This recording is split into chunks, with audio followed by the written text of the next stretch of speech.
Bienvenidos a todos a un nuevo webinar de la Universidad Massa. Les agradecemos a todos por acompañarnos en lo que será un ciclo de actividades tituladas Conociendo sobre la terapia ocupacional, para celebrar el Día de la Terapia Ocupacional en la Argentina, que se conmemora el 10 de septiembre. En este primer encuentro trataremos la historia de la terapia ocupacional en la Argentina. La conferencia de hoy estará a cargo de dos alumnas del último año de la licenciatura, Belén Viciconti y Florencia Malara, quienes oficiarán de presentadoras y entrevistadoras de las profesionales invitadas. Les informamos que todas las actividades virtuales de extensión están aprobadas bajo la resolución rectoral número 353/20. Por último, les recordamos que podrán hacer preguntas en el chat para ser respondidas al finalizar la conferencia. Y les solicitamos que, con el fin de una óptima transmisión, mantengan apagados los micrófonos y las cámaras durante todo el webinar. Ahora la directora de la licenciatura en terapia ocupacional, la licenciada Delia Dotro, nos dirigirá unas palabras para dar inicio a la conferencia. Ahora sí, ya empezaba a hablar sola. Bueno, muy buenas tardes a todos. Como dice Gabriel, les damos la bienvenida a esta primera charla de un ciclo. Veo que somos más de 70 ya, 75, lo que me agrada mucho. Creo que era un buen punto de arranque esto de la historia, porque la historia nos hace día a día y nos hace el futuro. Entonces me pareció destacable convocar a nuestras maestras celebrando nuestro día y a nuestras primeras terapistas del país, de la Argentina y de Mendoza. Entonces, bueno, esa es nada más la idea y las dejo con Florencia y Belén, que nos van a conducir por esta charla. Bueno, buenas tardes a todas. En el día de hoy vamos a contar con la palabra de 4 grandes referentes de la terapia ocupacional en Argentina y en Mendoza. Ellas son Marta Suter, que es egresada de la primer promoción de la Escuela Nacional de Terapia Ocupacional, participó en la creación de la carrera de terapia ocupacional en 6 universidades y fue delegada por Argentina en la Federación Mundial de Terapia Ocupacional por 20 años. También vamos a contar con Silvia Canale de Bonfils, quien también es egresada de la Escuela Nacional de Terapia Ocupacional, fundadora del Instituto Privado de Rehabilitación en Mendoza y actualmente sigue ejerciendo la profesión. También está con nosotros Lucila Giaroli, quien es una gran referente de terapia ocupacional en la ciudad de San Rafael. Y por último, Andrea Albino, quien es la presidenta de la Asociación Argentina de Terapia Ocupacional. Lamentablemente no podemos contar con la señora Marta Suter de forma física o presencial, pero nos dejó unas palabras con nuestra directora, la licenciada Dotro, que nos las va a hacer llegar. Bueno, esperemos que disfruten de la jornada. Bueno, lamentablemente Marta, para los que la conocemos, es una gran referente, tiene más de 80 años, estaba muy entusiasmada con la convocatoria, pero se le ha hecho muy dificultoso el tema de las videoconferencias, la tecnología, los celulares. Entonces, por más que hace más de un mes que le hemos convocado, me mandó por correo, para que vean, unas notas y unas cartas por correo postal. Entonces voy a ser breve, voy a leer unas solas palabras donde ella saluda a todas las colegas en este día. Dice: querida Delia, te envío el relato del doctor Juan Tesone, que son 7 hojas que no les voy a leer, que él elaboró para los 25 años de la Escuela de TO. Es el único testimonio que expresa la génesis porque fue el mayor responsable de esta noble misión. Creo que representa el pasado y la perspectiva para el futuro. Esto fue escrito en 1984 y siempre es oportuno recordar a Jorge Luis Borges, que dijo: el futuro no es lo que va a pasar, sino lo que vamos a hacer. La misión de los profesionales de terapia ocupacional, tenemos una gran oportunidad para comprometernos con el futuro. Muchos saludos para todas las colegas en nuestro día. Un gran abrazo, Marta.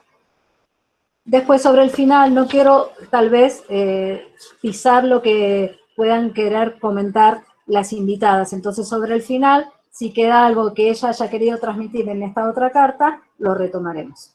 Así que las dejo de vuelta con las conductoras. Bueno, ¿cómo están? Buenas tardes.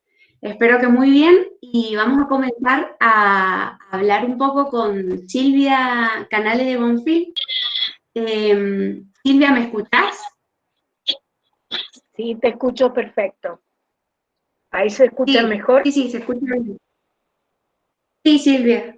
Perfecto. Bueno, yo quería preguntarte cómo fue el proceso tuyo, o sea, personal, pero que también obviamente involucra a otros en ese camino, para comenzar en la terapia ocupacional. O sea, ¿cómo fueron tus comienzos? ¿Cómo empezaste a dar tus primeros pasos? Bueno, mis primeros pasos fueron en el Instituto IRPI, que ustedes todas, por lo menos en Mendoza, lo conocen. Trabajé ahí muchos años, durante 7 años. Trabajé ahí y paralelamente trabajé ad honorem en el servicio de reumatología en el Hospital Central. Bueno, los comienzos no eran fáciles, así que, digamos, fáciles en cuanto al conocimiento acerca de nuestra profesión. Cuando yo llegué a IRPI me encontré con un hermoso departamento de terapia ocupacional muy bien instalado, muy completo, que había, lo había, digamos, confeccionado todo, puesto en marcha, una terapista ocupacional que probablemente haya sido compañera de Marta Suter, que fue Susana Correa. Pero Susana no pudo llegar a trabajar porque antes se peleó con toda la comisión de IRPI y entonces quedó, digamos, el departamento puesto, pero sin terapista ocupacional. Les aclaro que la comisión directiva no tenía nada que ver con los profesionales, eran los aportantes, digamos, que mantenían al instituto ese de rehabilitación. Y los aportantes eran empresarios o gente que quería colaborar, pero no entendía absolutamente nada de rehabilitación y, bueno, digamos, algo anduvo mal y estuvo años sin funcionar con una terapista ocupacional. Entonces, en esas condiciones, llego yo a Mendoza. Y digamos que una clave de lo que pasaba era que no tenían demasiados profesionales, tenían pocos profesionales. Y los sueldos, tenían pocos profesionales porque los sueldos no eran suficientes. Y personalmente yo me iba manteniendo con, digamos, el sueldito que recibía de IRPI y los asientos particulares que me iban derivando a través de los médicos en el hospital, porque yo creo que fue interesante el poder trabajar en el hospital, a pesar de que ahí no había nombramiento, pero fueron conociendo acerca de nuestra profesión, porque en un principio todos siempre ubicaron a nuestra profesión como las profesoras para enseñar a tejer, a coser, a bordar, digamos, y no entendían la parte terapéutica nuestra, ¿sí? Entonces, claro, esos fueron mis primeros pasos. Claro, esos fueron los primeros pasos. ¿Y cuáles fueron, o sea, un poco lo contaste, pero los desafíos o dificultades con los que te encontraste a lo largo de la carrera profesional, ¿no? Bueno,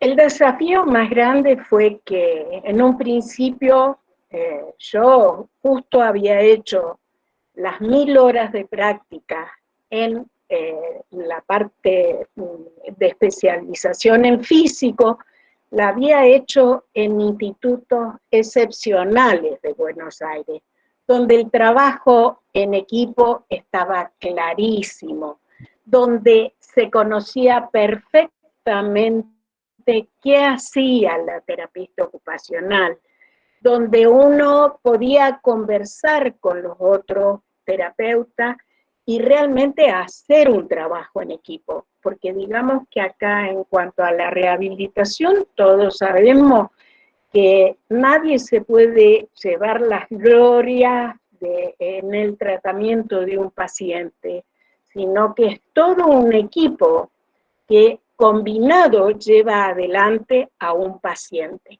Pero tenemos que hacer un trabajo en equipo, si no, si uno tira para un lado, el otro para el otro lado, no llegamos absolutamente a nada. En ese momento, cuando yo llegué, por ejemplo, IRPI estaba casi poblado por gente idónea, muy buenas personas, pero eran idóneos, no profesionales. Y cuando por ahí llegaba algún profesional, y digamos que duraba 1 o 2 años, y después no lo teníamos más, hasta que hubo la posibilidad de que se dieran cuenta los de la comisión directiva, y llamaron a un médico, a un fisiatra pediátrico especializado que se había formado en Mar del Plata, con Tesone, al que nombró Marta Suter, y entonces él empezó a solicitar la presencia de profesionales y encauzó, digamos, el trabajo en equipo, pero también la gente duró poco por los magros sueldos y bueno, yo en ese momento, por ejemplo, yo trabajé 7 años ahí,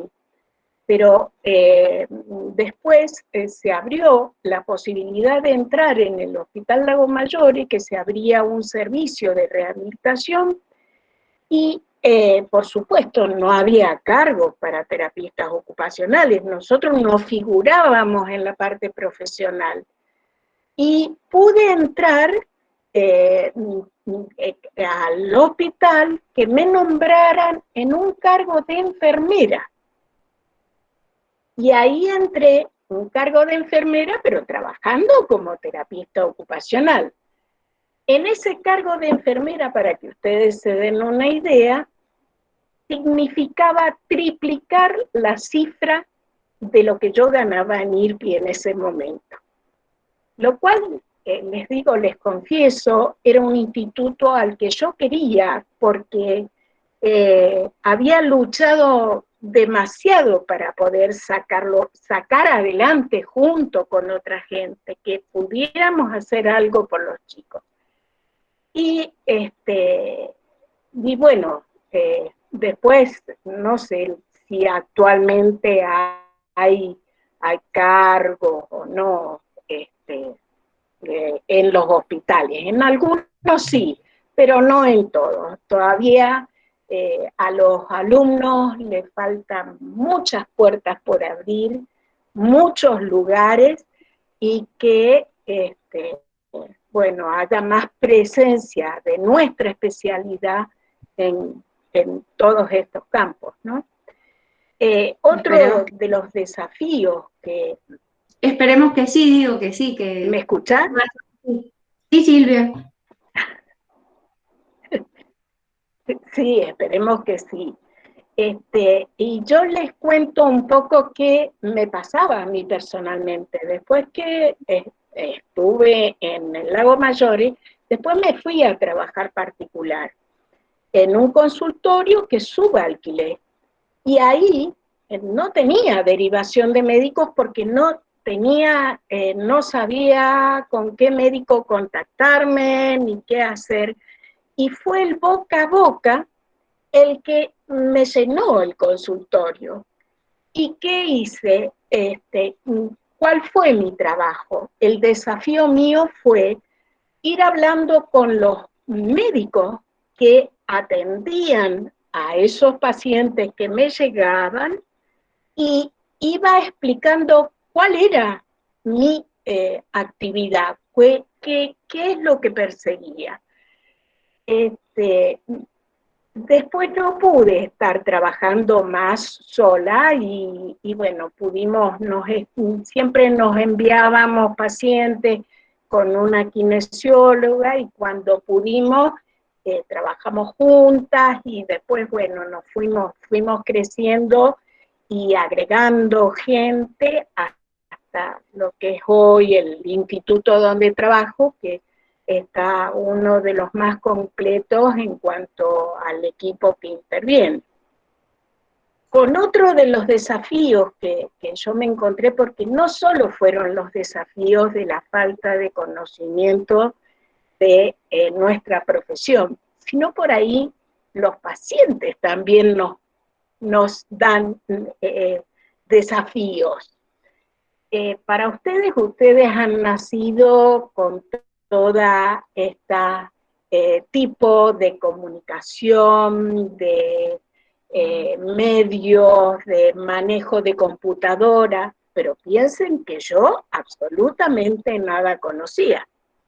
Pero un buen momento me toca un paciente, una nena chiquita, que tenía una cuadriparesia, era un acné, una cuadriparesia distónica bastante seria, pero que yo por lo que, como me conectaba con ella y cómo iba observándola, para mí era absolutamente de un cociente normal, pero no hablaba, no podía agarrar un lápiz, no podía hacer las cosas por sí misma.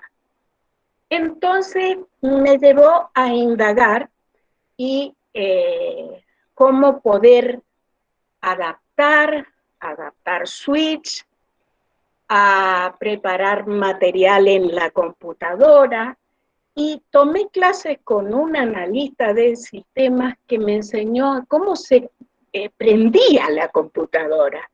Y de ahí empecé a prepararle material porque no había. Hoy en este momento tenemos juegos, tenemos cosas que hay cantidad y que uno puede trabajar con los chicos. Pero en ese momento no había nada. Entonces yo empecé a fabricarle en la computadora tipos de rompecabezas, con su nombre, con los números, con sumas, con distintas cosas que iban de acuerdo a su edad. Y cuando esta niñita llega a sus 4 años, tiene que entrar después al jardín de infantes. Entonces me encuentro con un nuevo desafío. Era ir a la Dirección General de Escuela con la niñita porque necesitaban ubicarla en una escuela. Entonces yo acompañé a la niñita y a los padres. Por supuesto, no me dejaron ni asomarme, ni explicarles, ni nada por el estilo. Una psicóloga, ¿qué hicieron? Querían tomarle un whisk. ¿Se imaginan ustedes que si les estoy contando que la niñita no podía ni agarrar el lápiz, y yo había llevado la computadora para mostrarle todo lo que ella hacía con la computadora?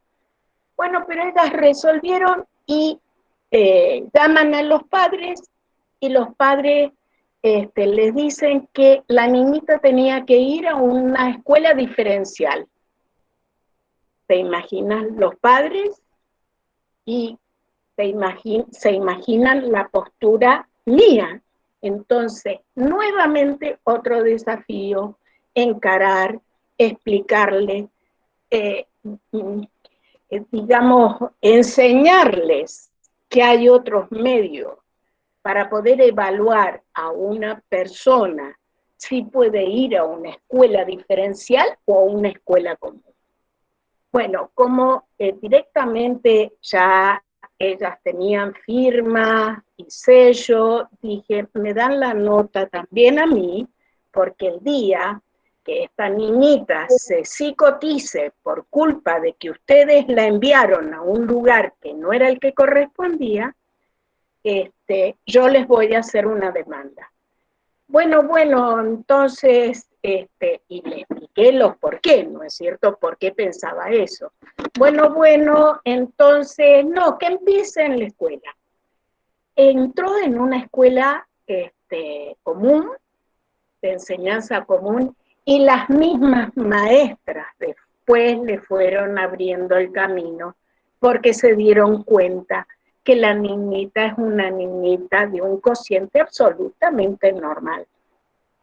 Por eso digo que los desafíos para nosotros y para ustedes que son nuevas, siempre van a estar hasta que no se sepa, no se conozca totalmente nuestra profesión.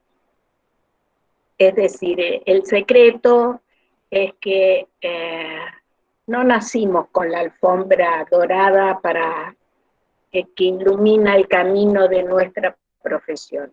Hay que batallarla, hay que caminarla, hay que lucharla, pero es tan gratificante a lo que uno llega que vale la pena todos los esfuerzos. Bueno, Silvia, muchísimas gracias por este aporte, por tu visión y tu recorrido. Muchas gracias por compartirlo. Bueno, no tienen por qué. Solo te quiero agregar una cosa, sí.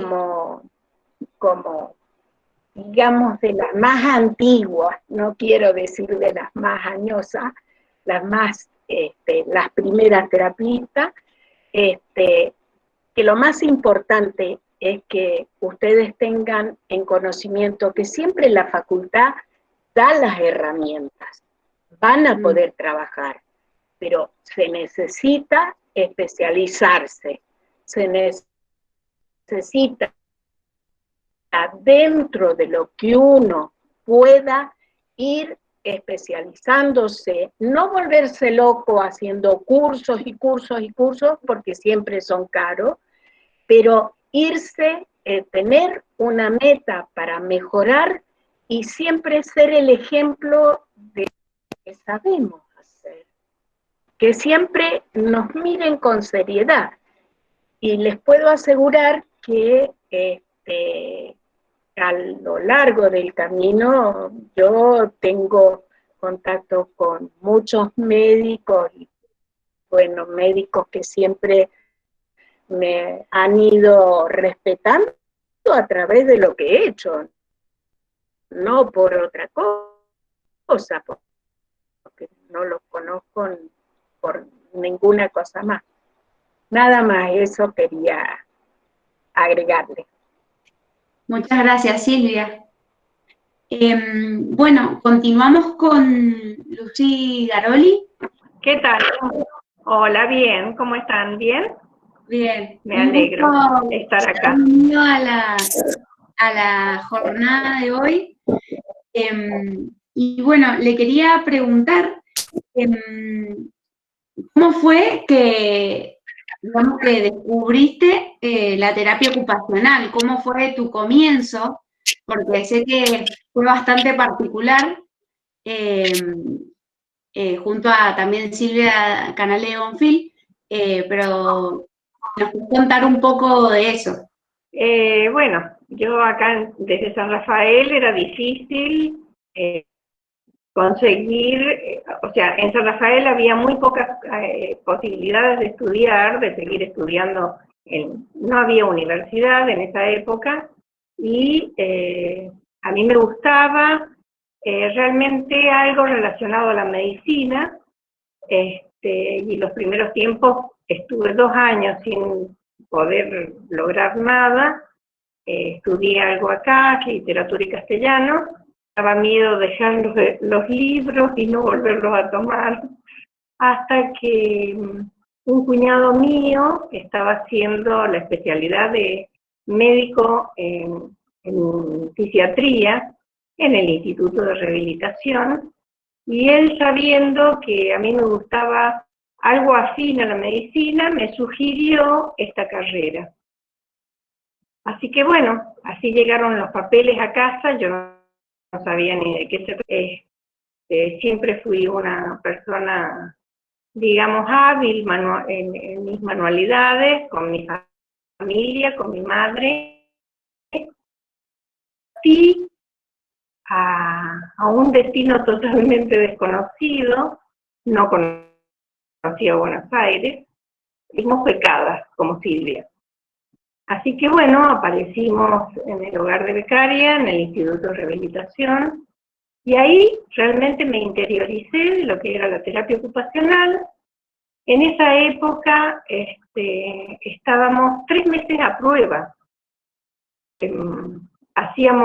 Pasábamos por las distintas materias en un corto periodo y en actividades manuales, y a los 3 meses decidían los docentes, nos hacían estudios psicológicos, hacíamos prácticas también, interveníamos en distintos institutos, y después de a los 3 meses se decidía quiénes podíamos seguir y quiénes no. O sea que era un sistema bastante especial, porque no era cuestión de elegir la carrera, iniciarla y seguirla. Tenías que estar un poco con el corazón en la boca si a los 3 meses volvías a San Rafael o no. La beca era casa, comida.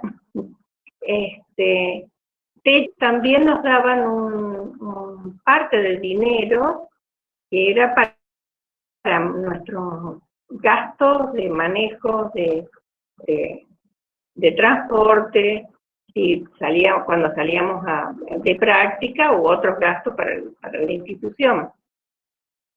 Así que así fue mi comienzo. No digo que fue fácil, tenía 20 años cuando empecé, mis últimos en aquella época, y bueno, fue una adaptación bastante dura, porque nos íbamos pero volvíamos en julio, volvíamos en diciembre a nuestro hogar, y no teníamos esta comunicación, ni mucho menos, apenas un teléfono fijo y a unas cuantas cuadras. Pero bueno, así fue el comienzo de mi vida como terapista. Fue muy lindo, porque al vivir todas juntas, esto de extrañar, creo que fue un apoyo mutuo, conocernos y convivir durante 3 años, los pros y los contras, cada una, y bueno, aprendimos mucho. Yo, por lo menos para mí, fue un aprendizaje muy especial, y bueno, hacer conexiones de por vida. Un poco es como Silvia y yo seguimos en comunicación aún hoy, y muy linda. Lucy, ¿y en qué áreas de la terapia ocupacional vos te has recorrido, digamos, o en qué lugares has podido trabajar? Cuando en la carrera no me quedé en San Rafael, tuve la posibilidad de irme a Córdoba, tenía un poco más ya estaba mi cuñado, que era médico fisiatra. Empecé con él en un instituto particular que tenían, y hice una parte del instituto, por supuesto, una escuela grande, y después fue algo muy lindo. Me buscaron de 2 instituciones, una clínica privada y el Instituto Municipal de Alcoholismo. Y fue muy importante para mi vida profesional esos dos lugares, porque se trabajaba en el Instituto Municipal de Alcoholismo, había un equipo interdisciplinario completo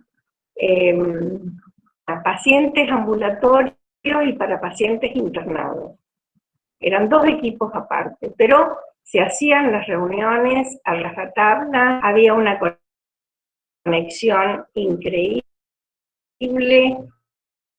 y así como dice Silvia, que nosotros estuvimos haciendo nuestras prácticas en Buenos Aires en lugares interdisciplinarios completos, que funcionaban muy bien.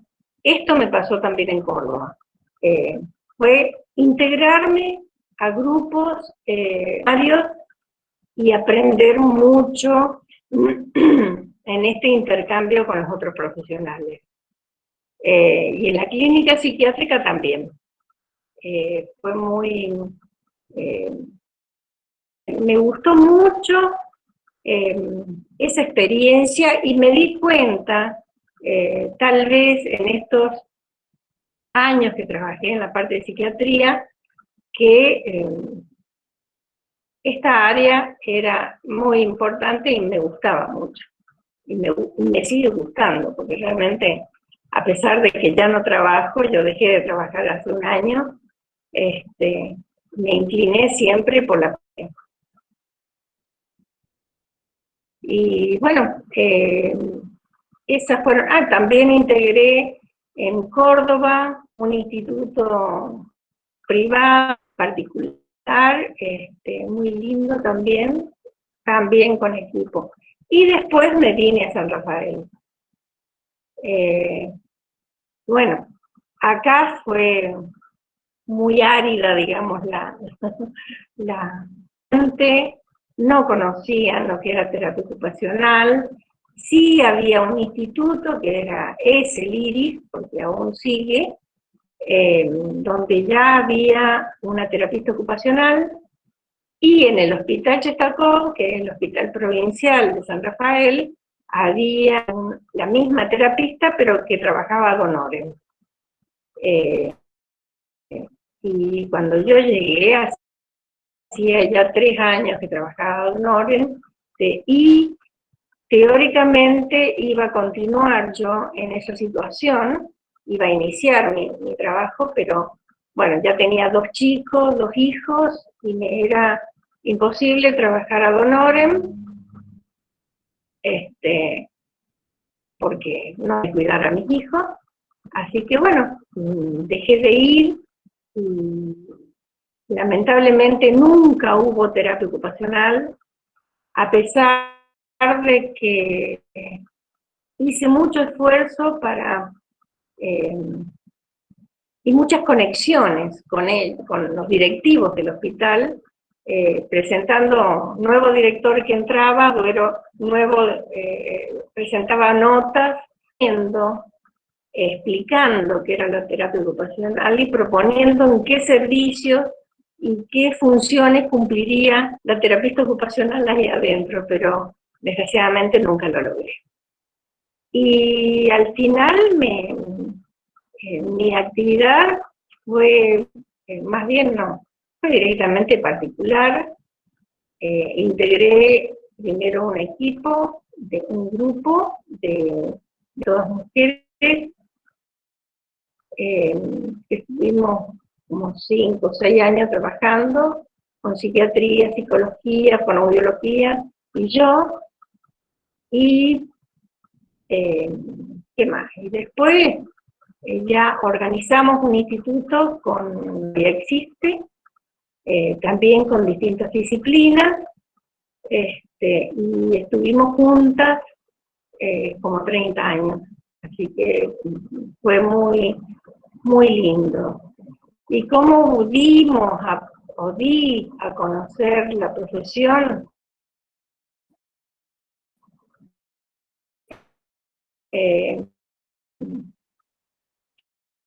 en contacto con los médicos que que nos derivaban pacientes, con los papás. Así que los pacientes que nos eran derivados eran por contacto de los docentes que nos conocían o por padres que recomendaban a otros papás con chiquitos con problemas de nuestra accionar en el instituto. Después hice la carrera de psicomotricidad y que fue también redondeando, digamos, esta terapia ocupacional que hacía.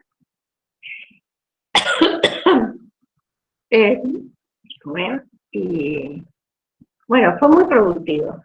Hacer psicomotricidad y terapia ocupacional fue muy creativo, fue muy enriquecedor.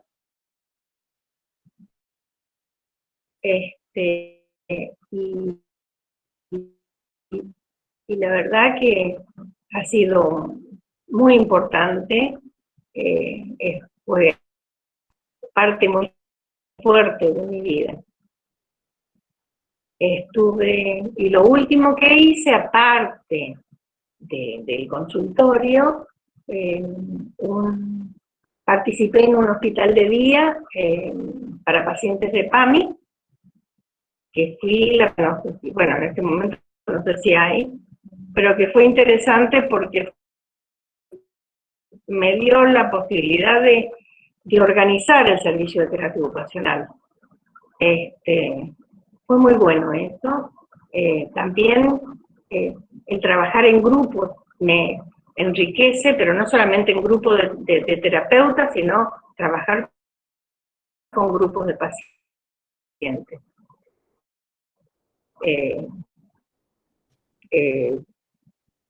Yo siento que grupal es muy importante.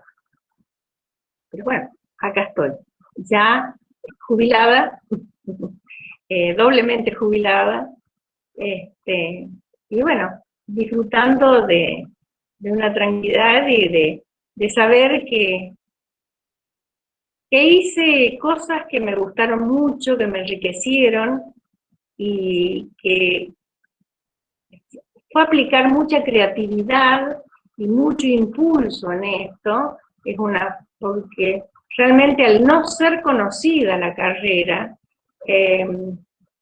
hay que remar y hay que esforzarse en ser creativa para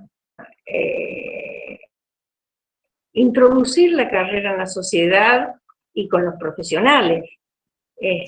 Así que fue una lucha, no solamente con los pacientes, sino trabajar con la sociedad. Eso fue muy fuerte. Bueno, Lucila, te damos muchísimas gracias por tus palabras y por sumarte a la jornada. Bueno, muchas gracias. Muchas gracias. Por último, Andrea Albino. Hola, ¿cómo están? Buenas tardes a todos. Un placer. Hola, Andrea, buenas tardes. Gracias por invitarme. Un placer escucharlas. Bueno, Andrea, te queríamos preguntar cómo se formó la Asociación Argentina de Terapistas Ocupacionales. La asociación se crea en el año 1962 y fue parte del plan de las primeras terapistas de las inglesas que llegan a Buenos Aires y crean la carrera. Era parte del plan que se creara la carrera y la asociación, porque era la condición para poder ser parte de la Federación Mundial y que la Federación Mundial apruebe la formación en Argentina. Entonces, ya cuando hacen el plan de la carrera, trabajan con las terapistas que se forman para que se cree la Asociación Argentina. Entonces ahí es donde era como parte del legado que dejaban las inglesas a las colegas, y cuando uno escucha las historias o cuando relatan las primeras egresadas, cómo se les ocurrió formar la asociación, y dicen, porque Miss McDonald lo dijo. Entonces era como un mandato a armar la asociación, porque tener la asociación era garantía de que se empiecen a abrir lugares de trabajo, que se empiecen a desarrollar la profesión, no solo por la formación, sino que va como solo en la escuela. Entonces era necesario, y el reconocimiento obviamente mundial de la formación en el país. Ahí se forma, y en 1968 logran la personería jurídica por la IGJ, que es quien da, bueno, las personerías jurídicas a todas las organizaciones civiles, ¿no? Esa es, y la función que cumplía, o el primer desafío que tenía la asociación en ese momento, era generar cargos para las terapistas que iban egresando. Y acompañar todos los procesos, porque también las terapistas que venían del interior tenían que volver, era como una parte de, bueno, las colegas lo van a saber más que yo, pero tenían que volver a sus lugares a generarse prácticas en sus espacios en sus comunidades, entonces en lugares donde no se conocía, donde no existían, donde nada, era como bastante duro. Marta Suter lo relata bastante, eso en los encuentros también, que lo duro que era para las del interior volver a sus lugares y generar el espacio de trabajo, ¿no? Claro, un desafío. ¿Y cuáles eran los objetivos que tenía la ATO y cómo se han ido modificando a lo largo de los años? Y el primer objetivo, o los dos primeros objetivos, era nuclear a las terapistas ocupacionales que egresaban y generar lugares de trabajo, porque la carrera fue nueva y la formación fue específicamente para dar respuesta a la emergencia sanitaria que surgió a partir de la polio. Claro. Entonces, y cuando arman la carrera, la arman con las dos modalidades, con las dos modalidades, no, con las dos experticias o con las dos formaciones, tanto en salud mental como física, con una misma carga de conocimiento, con una misma carga de horas en la formación y de prácticas, pero todo había que como generarlo. La parte física fue como la primera y la que pudieron hacer las prácticas de manera más sencilla y se pudieron ir incorporando porque estaban las secuelas de la polio. Pero la parte de salud mental fue como mucho más trabajoso encontrar los espacios de práctica, porque además iban a hacer las prácticas en lugares donde no tenían una supervisión de una TO y tener que volver a la escuela las supervisiones las hacían con las profesoras, con los docentes. Entonces, bueno, en los primeros objetivos de la asociación fueron generar cargos y nuclear a las terapistas que iban egresando. Claro. Por lo que yo tenía entendido, la poliomielitis era una enfermedad que afectaba el sistema nervioso y esto dejó muchas personas con discapacidad en América y en Europa también, entonces por eso es de generar cargos. Era necesario, era el espacio necesario. Exacto. Así que, bueno, qué bueno, aparecimos en un momento adecuado. Sí, sí. No, y además la visión de las inglesas, ¿no? De no quedarse con venir, formar auxiliares y nada más, sino decir, bueno, nada, acá hay potencia, hay recursos, hay personas que pueden sostener y seguir y generar eso, ¿no? Que no fueron, nada, poder pensarlo como bien a futuro, a que la profesión crezca dentro del país. Tal cual. ¿Y con qué desafíos o barreras, bueno, un poco lo contaste, se encontraron en ese momento y cómo se han ido modificando? O sea, ahora, ¿cuáles serían esas barreras nuevas o desafíos nuevos con los que ustedes se encuentran como asociación? Uno de los grandes desafíos me parece que es poder saber cuántos terapistas somos y poder nuclearnos, no solo como asociación, como ATO, sino en las asociaciones y colegios de todo el país, ¿no?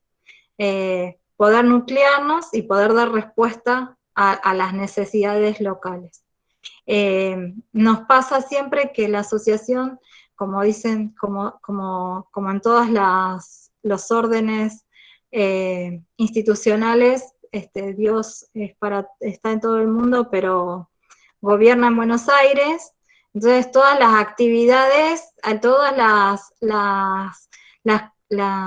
los trámites institucionales o que tenemos que hacer con el gobierno, con las políticas públicas, todo es en Buenos Aires. Entonces, el gran desafío, me parece, es también poder trasladar esas colaboraciones con el interior, con las provincias, más que nada con aquellas provincias donde no tienen nucleamientos, no tienen asociaciones o no tienen colegios. Ahora, en este momento, la ATO tiene 4 filiales, una en Tierra del Fuego, una en Salta, La Pampa y Río Negro. Y lo que permite eso es que los colegas que están en sus jurisdicciones puedan, en sus provincias, puedan en nombre de la ATO pelear como las necesidades o trabajar por las necesidades locales, que a nosotros desde Buenos Aires se nos complica, ¿no? Como podemos acompañar los procesos, podemos sostenerlos, pero se nos complican, y además, si no tenemos el feedback del interior, de cuáles son las necesidades, también no las podemos conocer nosotros. Entonces me parece, eso es como, acompañar los procesos es una de las cosas que venimos haciendo en todos las provincias y en todos los sitios donde lo requieren. Acompañamos las carreras, todo el proceso para entrar en el artículo 43 que han logrado los directores de carrera este año que se incorporen. Bueno, acompañar todo ese proceso con ellos para poder lograrlo, para enriquecer nuestra profesión, posicionarla de otra manera en el país. Eso es parte de las cosas que hacemos. Y otra es, le escuchaba a Silvia al principio, decía que tuvo un cargo de enfermera, y nos pasa todavía que hay colegas que están en espacios donde tienen un cargo diferente, que no es el de terapista ocupacional. Entonces, nos encontrábamos en la provincia de Buenos Aires en un lugar donde, y en la gestión, que no en un centro de salud, no en un hospital o en un centro privado, sino en el ámbito público, en la parte de gestión, en un ministerio, y la colega había entrado con el cargo de trabajadora social.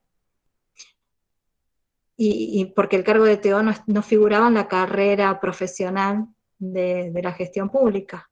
Entonces, era como, se tuvo que pelear bastante y acompañamos el proceso con la asociación de la provincia de Buenos Aires, pero porque hasta podían acusarla de usurpación de título, porque estaba con un cargo que no correspondía a su formación, ¿no? Entonces, eso es como acompañar esos procesos, las necesidades laborales, ¿no? El registro, pero creo que el desafío más grande de todos para poder llevar nuestra función adelante es, primero, conocer cuántos somos, que los colegas entiendan la necesidad de nuclearnos, para poder, hoy Silvia y Lucila decían todo el tiempo el trabajo con otros, ¿no? El trabajo tanto interdisciplinario, intersectorial, pero con nosotros mismos para fomentar esto, ¿no? Para tener más logros, para tener más alcance. Creo que cambió bastante a aquellos momentos la disciplina y la profesión. Tenemos un reconocimiento más importante. De hecho, que se hayan abierto tantas carreras en el último tiempo da cuenta de eso, ¿no? De, por un lado, la demanda de nuestra profesión y que lo empiezan a reconocer. Y ayer con el Día del TO se veían en los Facebook muchos posteos de organizaciones y de medios, hoy me pasaron uno de Crónica, publicando y haciendo una síntesis de lo que era históricamente, cómo llegamos a a la Argentina y ponía como 4 datos centrales, y estaba la creación de la llegada de las inglesas, la polio, la creación de la carrera, la fundación de la ATO, y no me acuerdo qué otra cosita era, pero eran así como centrales, eran 4 datos pero centrales. Me parece que eso ya habla de un reconocimiento de nuestra profesión desde otro lado. Y la verdad es que eso también se ve reflejado en la asociación fue creciendo y también como tiene que dar respuesta a los campos que se van abriendo y a poder dar cuenta y trabajar por los derechos laborales, por los derechos profesionales. Se fueron abriendo como distintos espacios y capítulos que van trabajando temas específicos, ¿no? O sea, áreas específicas de nuestra disciplina. Eso. Y también por poner al alcance de los colegas y de los estudiantes la formación, el material, la bibliografía, eso. Bueno, Andrea, muchísimas gracias. Muy enriquecedor lo que nos has contado. Gracias. Bueno. Bueno, no sé, ahora Delia Dotro supongo que va a decir algunas palabras. Había algunas preguntitas en el chat. No sé si Gabriel las querés leer o las leo yo. Bien, perfecto. Dale. Ahora, todos el público que quiera hacer preguntas puede escribirlo en el chat y se las iremos pasando a las disertantes. Ya había una pregunta para Lucila. A Marisa Queenie le gustaría saber en qué año comenzaste a trabajar en Córdoba con pacientes alcohólicos, porque aún se discute si las adicciones son temas de competencia de salud mental. Yo llegué a Córdoba hace mucho, en el 69, en el año 69. Y ya estaba formado ese instituto que era, bueno, ya les dije que dependía de la Municipalidad de Córdoba, y era, digamos, como única institución dedicada exclusivamente a alcoholismo en Latinoamérica. Así que su actividad era muy, muy importante, y había un área en donde se trabajaba mucho hacia la sociedad.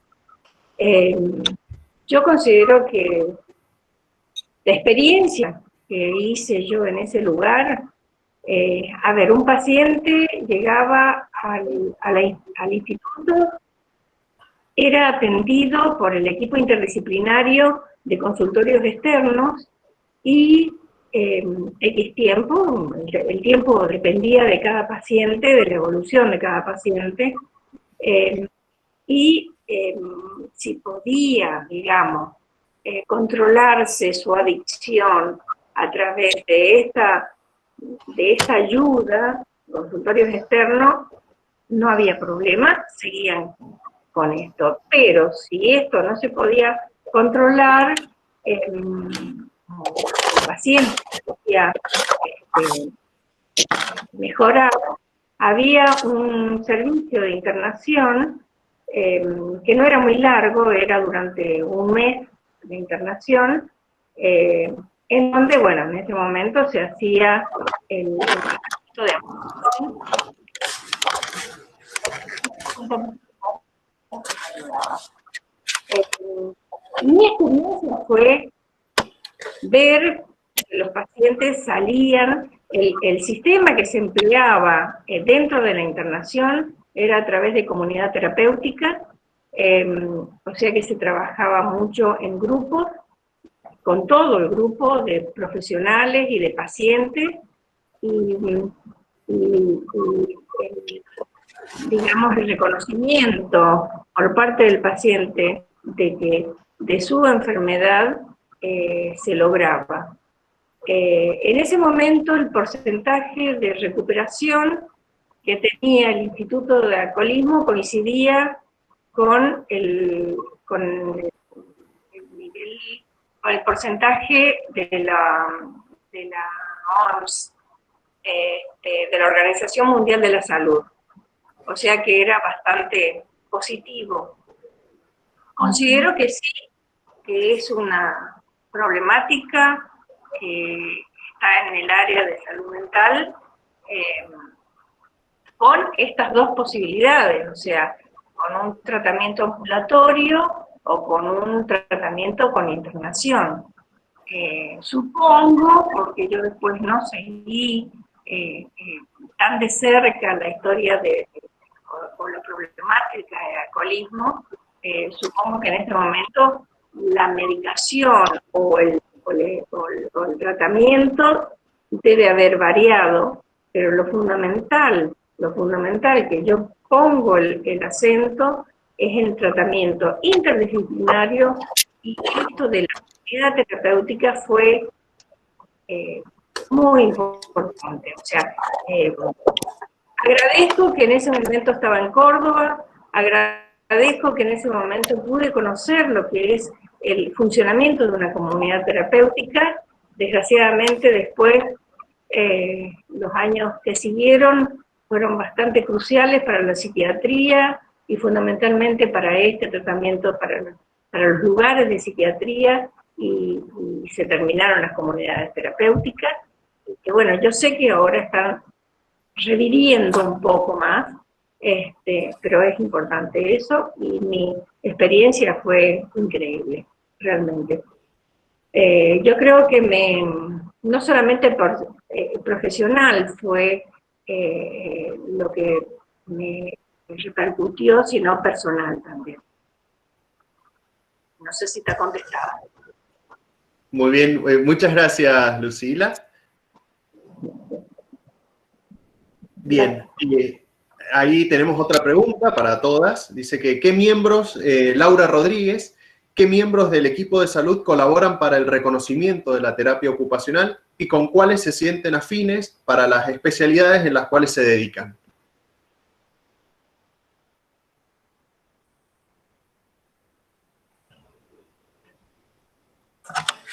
No sé quién quiere contestar. Silvia, Andrea. Está difícil la pregunta porque no sé, no sé si coincidís, Delia, qué miembros tenemos que puedan colaborar, ¿cierto? ¿Cómo es bien? Porque la pregunta era en tres cosas, preguntaba. ¿La podrías repetir? Sí. Dice, ¿qué miembros del equipo de salud colaboran para el reconocimiento de la terapia ocupacional? ¿Con cuáles se sienten afines para las especialidades en las cuales se dedican?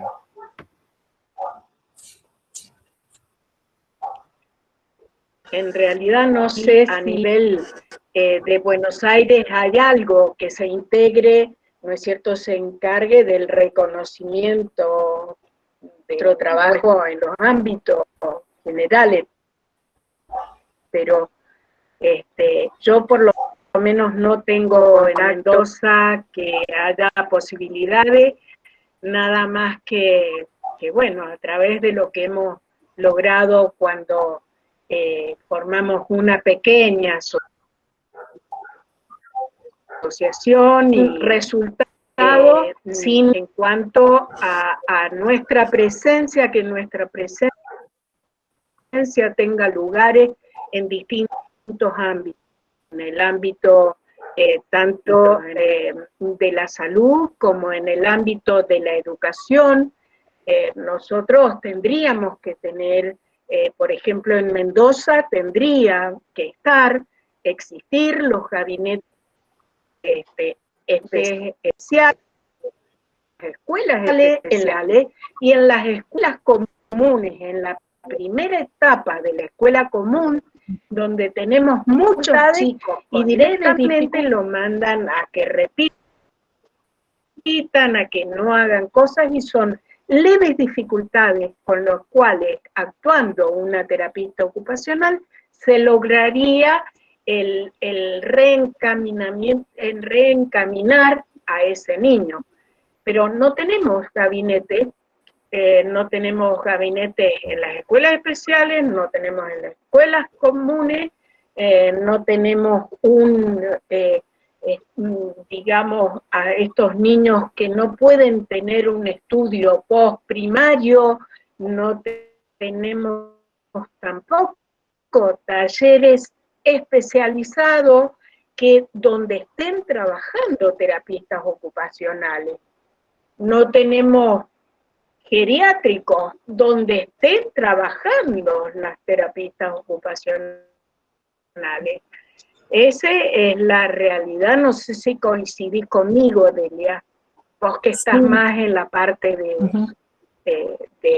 Acá no te quería interrumpir. Un poco es diferente la realidad en el resto del país o en algunas provincias en particular que en Mendoza. Acá, respondiendo más directo a la pregunta que nos hacía Laura, lo que es equipo de salud, yo lo que veo en 22 años que llevo en Mendoza es que cada vez más todos los miembros del equipo de salud, más que nada de la rehabilitación, que es lo que más se ve en Mendoza, van reconociendo los kinesiólogos, los fonoaudiólogos, los psiquiatras, los psicólogos, psicopedagogos, empiezan a darse cuenta de que siempre hay algo que cada uno en su especialidad le falta y se dan cuenta de que, a este niño hay que derivarlo a TO. Está con kine, pero le falta TO. Está con fono, pero le falta TO. Y eso es revalorizar las funciones del TO. Eso es lo que veo yo que pasa acá en Mendoza. Pero en muchos lugares también se está reconociendo y valorando las funciones de TO en otros ámbitos, en la educación, en comunidad, en todo lo que es salud sociocomunitaria, en los campos de intervención de la sociedad y de las comunidades. Hay muchísimo reconocimiento, mucho más lento. En Mendoza, o sea, casi que no existe. Pero poquito a poco está como aflorando ese reconocimiento. Perdón, y quería agregar que también hay una demanda. A medida que uno va como estudiando y capacitándose más desde la mirada de terapia ocupacional, podés ver esa necesidad. Entonces, por ahí también los que se hayan unido y no conozcan la carrera, pienso que también está bueno que se interesen y se sumen a ver de qué se trata para también poder entender que en realidad está ese espacio, está esa demanda y por eso existe la terapia ocupacional. Y pensaba desde la asociación, las cosas que hacemos es, donde vemos que nosotros podríamos estar, no sé, en discapacidad en este momento están trabajando una ley, la ley de talleres protegidos, están trabajando Trabajo, Ministerio de Trabajo y el área de la Agencia de Discapacidad. Bueno, como nos enteramos por una colega de Entre Ríos que estaban trabajando eso, nosotros mandamos a la agencia como una nota diciendo, miren, la verdad es que los que tenemos que estar en los talleres protegidos somos nosotros y nosotros somos los que podríamos estar acompañando este proceso en relación a... después en salud lo mismo, en el Ministerio de Salud, en la Dirección de Ejercicio de las Profesiones, vamos y trabajamos con ellos en donde nos parece que cuando escuchamos algo o nos están trabajando una ley, se salió la ley de teleasistencia, estaban discutiéndola y cuando vimos la ley como estaba escrita y vimos que había cosas que nosotros no estábamos, nombraban a los psicólogos y a nosotros no, entonces fuimos y dijimos, miren que acá están diciendo esto, esto y esto, pero nosotros como otras profesiones estábamos quedando afuera. Bueno, tuvieron una excusa para decir por qué, y que no era que estábamos afuera, sino que nos regía una ley, la ley vieja, no la de ejercicio profesional nacional, porque hay provincias que no adhirieron, y entonces no tiene que seguir vigente esa ley para nosotros. Pero bueno, eso es como desde la asociación, donde nos dicen que vamos y vamos como poniendo ese granito de arena y dando las justificaciones y participando de los espacios que podemos participar. Cuando se trabajó la ley de salud mental, representantes del auto estuvieron ahí trabajando, cuando fue el plan, estuvimos trabajando en el plan, después en el consejo consultivo, como poner la voz, si no nos llaman, nos llamamos nosotros e intentamos participar. Esa es como una forma de un reconocimiento un poquito más allá de lo que tiene que ver con los equipos. Y coincido con lo que decían antes, que no son como las grandes organizaciones de las otras profesiones las que nos reconocen, sino trabajo con el colega, el trabajo interdisciplinario, porque van viendo esa diferencia que hacemos en el desempeño de las personas. Yo trabajo con niños, y me pasa lo que decían hoy, que la fono te llama, el kine te llama, y en eso. Y lo otro, pensaba en las escuelas. Acá en Buenos Aires la realidad es diferente, porque en los gabinetes de especiales, las TO no estamos en los gabinetes de escuela común, pero sí hay ya casos de TO en escuelas comunes, que no tienen el cargo de TO, tienen otro cargo, o son normalmente las escuelas privadas, ¿no? Pero ya hay algunos casos y que las contratan porque ven las intervenciones que realizan con los niños que están integrados. O sea, cuando van o con pacientes que no están integrados, que tienen algunas otras dificultades, se las contratan por eso.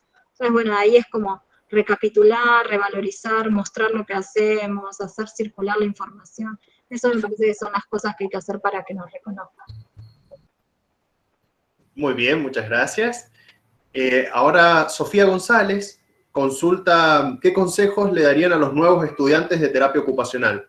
Como ya estamos en horario, les pedimos que en breves palabras por ahí les den un consejo a los nuevos ingresantes de terapia ocupacional.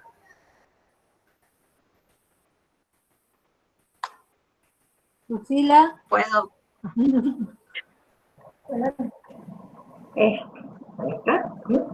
Hola. A ver. A nosotros nos tocó una época difícil porque, bueno, hace mucho que nos recibimos y la terapia ocupacional no se conocía, pero yo creo que hay que buscar la creatividad, en el empuje y no tener miedo a abrirse a la sociedad y ofrecer, digamos, todos estos conocimientos a distintas instituciones. No es fácil, no es una carrera que aún todavía tenemos un montón de impedimentos, pero fundamentalmente les deseo que tengan este impulso de hacerse conocer y no tengan miedo. Es una carrera muy linda, con mucho horizonte, que realmente hay un montón de lugares todavía que no se han descubierto, o que se han descubierto pero no están tan indagados, tan explotados. Así que bueno, yo lo que les recomiendo es fuerza, mucho trabajo y opinión, digamos, o sea, con ganas de hacer las cosas. Se puede, porque nosotros pudimos desde hace muchos años luchar y en otras circunstancias, yo creo que en este momento puede serles más fácil. Les deseo que sea más fácil. Yo les agregaría algo que encontré hoy en las palabras de Marta Fortán, que fue nuestra directora, todas las que estudiamos en la vieja escuela. Marta Fortán, en una revista, celebrando el 50 aniversario de la revista de la terapia ocupacional, uso estas palabras a las que yo solamente le voy a cambiar la palabra paciente por persona, porque ya no trabajamos solo con un paciente, sino que trabajamos con un montón de personas que no están bajo el título de paciente. Ella dice: teníamos profundamente incorporado que nuestra primera responsabilidad era el paciente persona, ni físico ni psiquiátrico, sino como ser humano y como tal, único, irrepetible y libre. Yo creo que ese es el mejor consejo que yo como directora les daría a las estudiantes, futuras terapistas ocupacionales? Estamos siempre frente a una persona única, irrepetible y libre. Me gustaría sumar una cosita más, que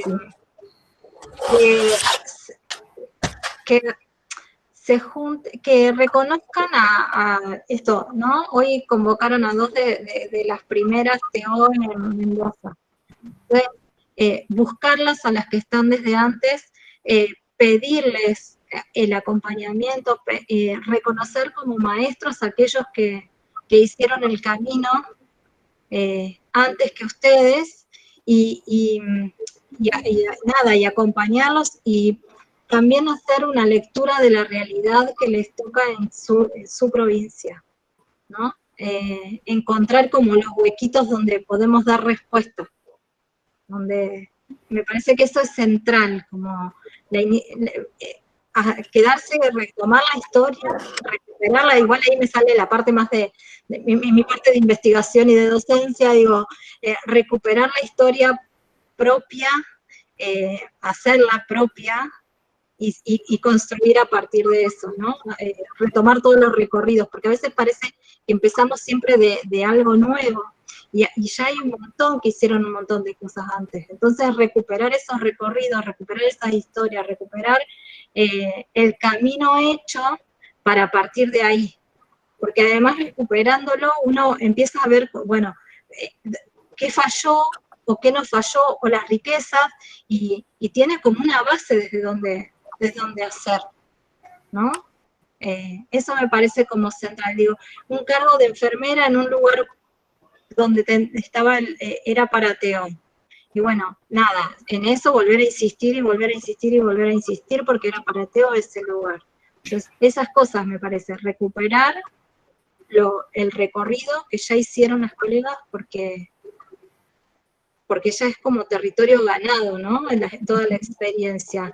Y nada, esta ventaja, no solo la tecnología o el conocimiento de la profesión, sino la ventaja de todo lo que tuvieron que pelear los que nos antecedieron, me parece que es central en el corrido en la profesión. Muy bien, muchas gracias. ¿Alguien más tiene alguna consulta?